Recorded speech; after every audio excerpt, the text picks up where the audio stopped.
après avoir tricoté mon revers en point de côte, un 1, puis mes 18 cm en point de côte torse qui correspondent au corps du bonnet, on va passer au sommet qui est la troisième et dernière étape en fait du bonnet. On va placer un nanomarqueur tous les 10 mailles. Donc, je vais venir faire en comptant 1, 2. Donc, on est d'accord, mon tour commence par une maille envers. Donc, 1, 2, 3, 4, 5, 6, 7, 8, 9, 10. Ma 10e maille est une maille en droit torse. Je viens placer sur cette maille-là un nanomarqueur. Si vous avez acheté le kit, vous avez ces petites épingles de différentes couleurs, donc vous venez les placer. Je recompte en partant de la maille envers suivante de celle où j'ai placé l'anneau-marqueur, 10. Donc 1, 2, 3, 4, 5, 6, 7, 8, 9, 10. Je retombe sur une maille en droit. Je viens placer du coup mon deuxième anneau marqueur.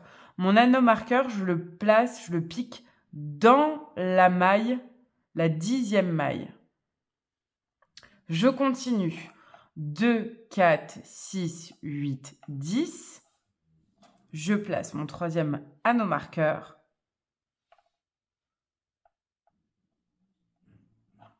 Et je continue jusqu'à placer un anneau marqueur toutes les 10 mailles.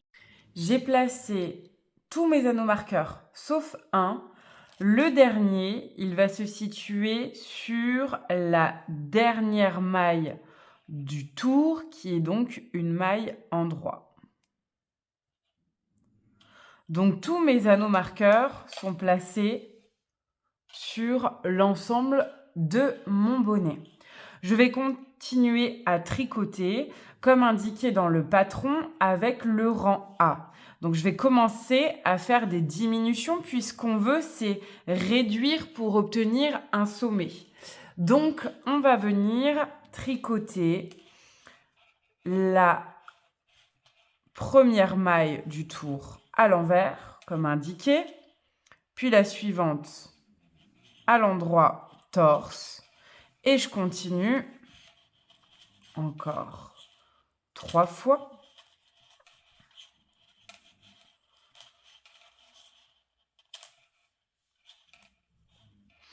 J'arrive ensuite à faire une maille envers et là je dois faire un surjet double. Le surjet double, il va se faire avec les 3 mailles suivantes de l'aiguille de gauche.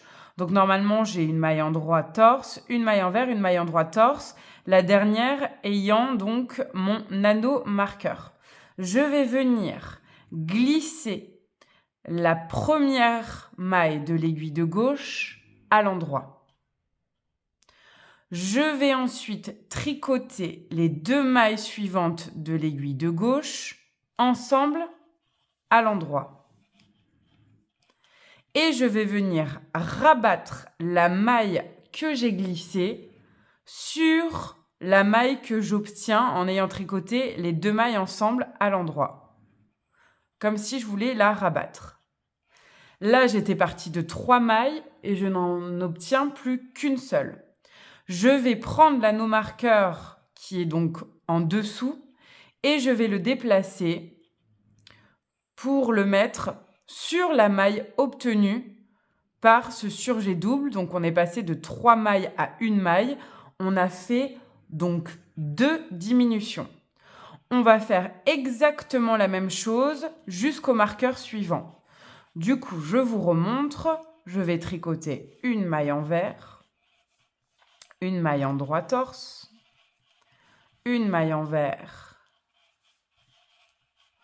une maille en droit torse, de nouveau une maille envers, une maille en droit torse, puis je vais venir faire une maille envers et je me retrouve de nouveau avec un surjet double à faire que je vais faire avec les 3 mailles suivante de l'aiguille de gauche pour obtenir à la fin qu'une seule maille, comme on a fait pour l'anneau marqueur précédent. Sachant que j'ai une maille endroit torse, une maille envers, une maille endroit torse avec l'anneau marqueur. Donc je viens glisser la première maille de l'aiguille de gauche sur l'aiguille de droite comme si je voulais la tricoter à l'endroit mais sans la tricoter. Je tricote les deux suivantes à l'endroit et je viens rabattre la maille glissée sur la maille obtenue en tricotant les deux mailles ensemble à l'endroit. J'obtiens donc une maille et je déplace mon anneau marqueur. Je vais continuer comme ceci jusqu'à la fin de mon rang, de mon tour. Je vous conseille de noter dans un coin la couleur de vos anneaux marqueurs sur le début et la fin. Le premier anneau marqueur de mon tour de diminution est vert. Mon dernier anneau marqueur de mon tour de diminution est orange. Et ce sera le cas sur tous les rangs de diminution. Comme ça, vous savez quand vous avez commencé et vous savez quand vous devez vous arrêter. Ce qui fait que quand je vais avoir fait le tour avec mes diminutions et mes surjets doubles, je sais que quand j'arrive au orange, c'est la dernière diminution en surjet double pour ce tour que je dois faire. Et quand je repars sur un vert, c'est que je commence un nouveau rang. Ce que je remarque à ce moment-là, c'est qu'entre cet anneau marqueur-là et le suivant, là où j'ai commencé du coup mon tour de diminution, j'ai 8 mailles entre la maille qui suit le premier anneau marqueur et le dernier anneau marqueur. Et je vais avoir toujours 8 mailles entre ici et ici.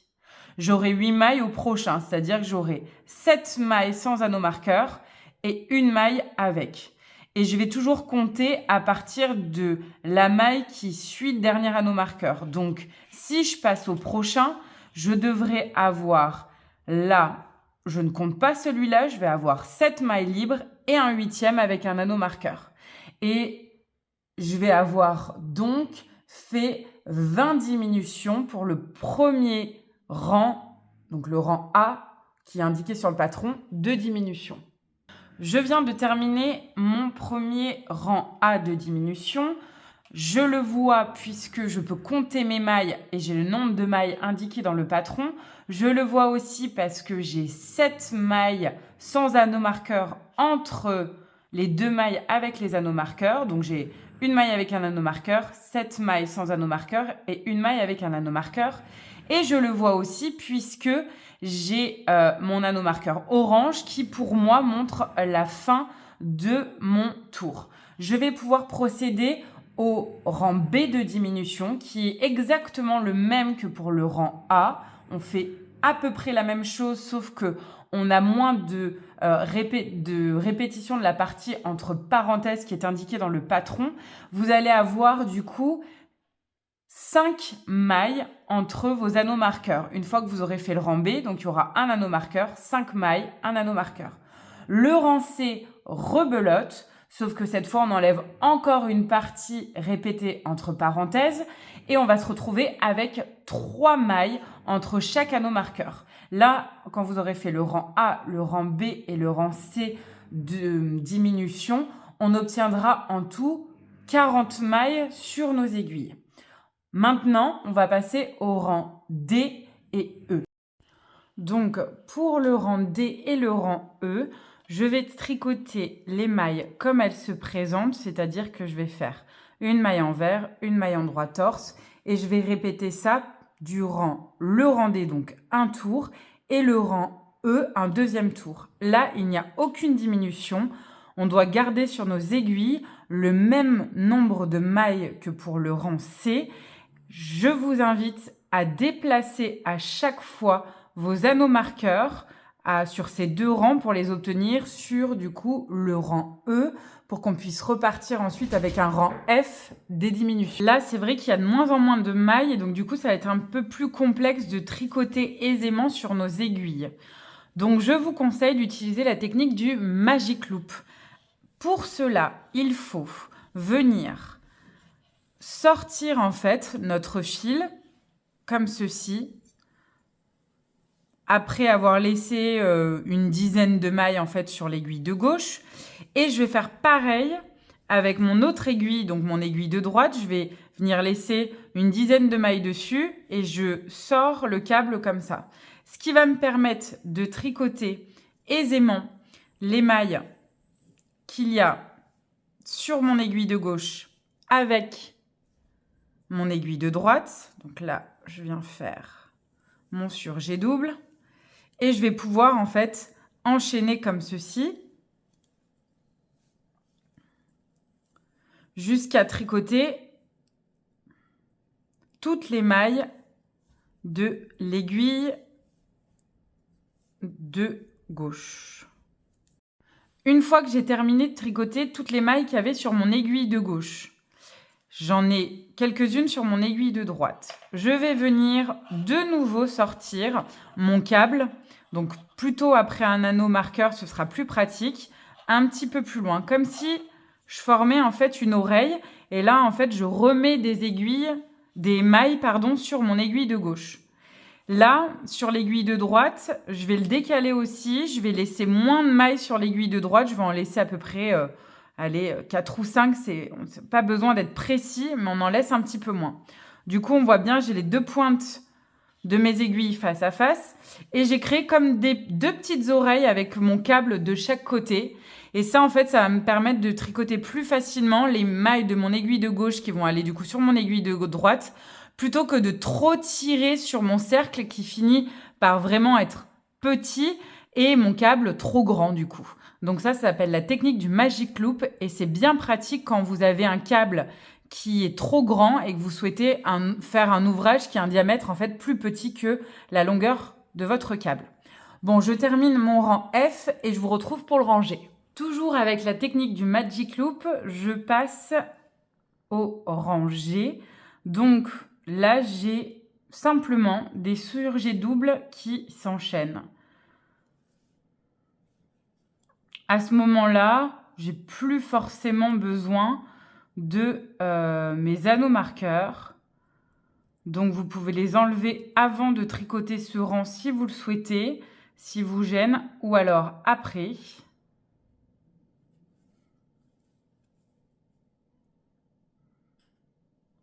Allez, je vous laisse tricoter votre rangée avec les surjets doubles et je vous retrouve pour les finir. Mon rangé est terminé. Il me reste donc 7 mailles sur mes aiguilles. Je vais procéder aux finitions. Donc, je vais garder environ 15 cm de mon fil attenant aux pelotes que je vais passer dans le chat de l'aiguille. Et je vais venir passer cette aiguille à travers les 6 mailles qui sont sur mes aiguilles à tricoter. Donc, je passe tout simplement à l'intérieur de ces mailles-là pour les arrêter. On ne fait pas un rabattage, on fait vraiment du passage de ces mailles dans l'aiguille pour refermer comme un espèce de petit cordon qu'on va avoir autour. Donc là, j'ai passé dans les deux premières. Je peux sortir s'il faut au fur et à mesure mon aiguille. Voilà. Je passe la suivante. Toc. 5, 6 et la 7e. Et juste ici, mes aiguilles à tricoter sont enlevées et on tire pour pouvoir resserrer en fait le haut de notre bonnet. Et voilà, la partie tricot et diminution du bonnet sont terminées. On voit qu'elles sont régulières puisque ça fait des surjets doubles un peu tout le long. Pour les finitions à l'aiguille, moi ce que je fais, c'est que je repasse au centre, je ressors, hop, comme ceci.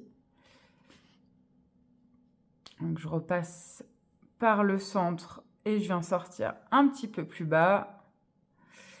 Et à la fin, à l'intérieur, donc je retourne mon bonnet. Je viens faire un petit nœud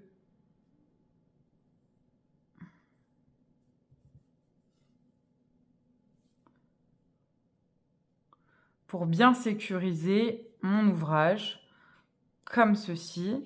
Généralement, ensuite, je repasse dans les mailles que je peux trouver autour.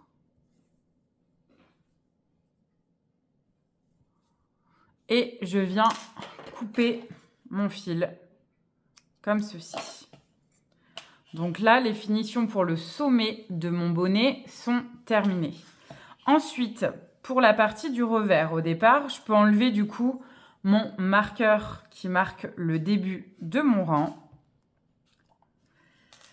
Et je vais pouvoir rentrer mon fil. Donc pareil, je passe. Donc c'est mon fil de départ, hein, le fil qui m'a permis de monter les mailles au tout début du bonnet. Je vais venir le passer à l'intérieur.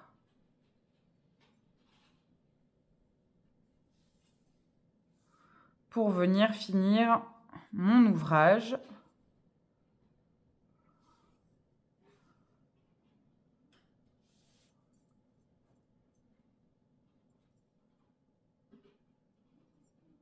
Faut penser que là, quand vous rentrez vos fils, s'il y a un côté qui ne doit pas être très très joli avec un fil un peu plus épais, etc., il y a un revers. Hein. Donc le beau côté, c'est celui qui est à l'intérieur pour le revers. Donc là, je peux me permettre en fait de passer un petit peu mon fil comme ça. C'est pas moche, mais ça fait une petite surépaisseur. Et en fait, je m'enroule en fait autour du petit V formé par la maille endroit de mon revers. Une fois que je suis à peu près à mi-hauteur du revers, je coupe mon fil. Et voilà, là, je peux avoir le revers de mon bonnet, comme ceci, avec donc mes diminutions sur le haut. Donc là, le bonnet, il est terminé. Ce que je vous conseille, si le bonnet, la taille vous convient, vous pouvez le laisser comme ceci. Si vous le trouvez un petit peu juste en taille, donc un peu trop petit, vous allez aller le laver dans une eau à température ambiante. Donc vous le mettez dans une bassine avec de l'eau à température ambiante et de la lessive, si possible pour linge délicat. Vous laissez tremper un petit peu avec cette lessive. Donc il y a des lessives spéciales laine, mais même de la lessive pour linge délicat fait l'affaire. Donc, vous laissez tremper un peu votre ouvrage. Ensuite, vous allez le rincer à l'eau claire.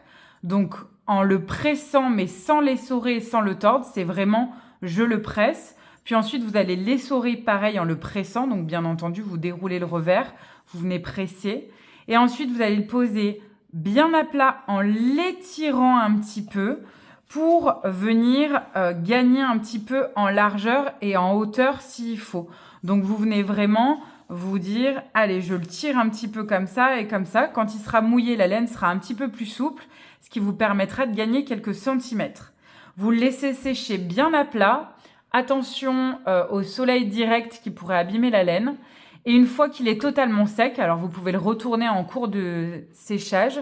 Une fois qu'il est bien sec, vous refaites votre revers et votre bonnet sera prêt à porter. Merci d'avoir suivi ces vidéos avec moi. J'espère que ce projet, ce petit défi d'un premier ouvrage en tricot circulaire vous a plu.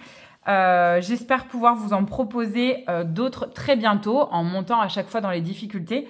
N'hésitez pas à partager votre bonnet zag en me taguant, donc Petite Biche Rose, ainsi que le hashtag bonnet zag que je reposterai avec plaisir sur Instagram.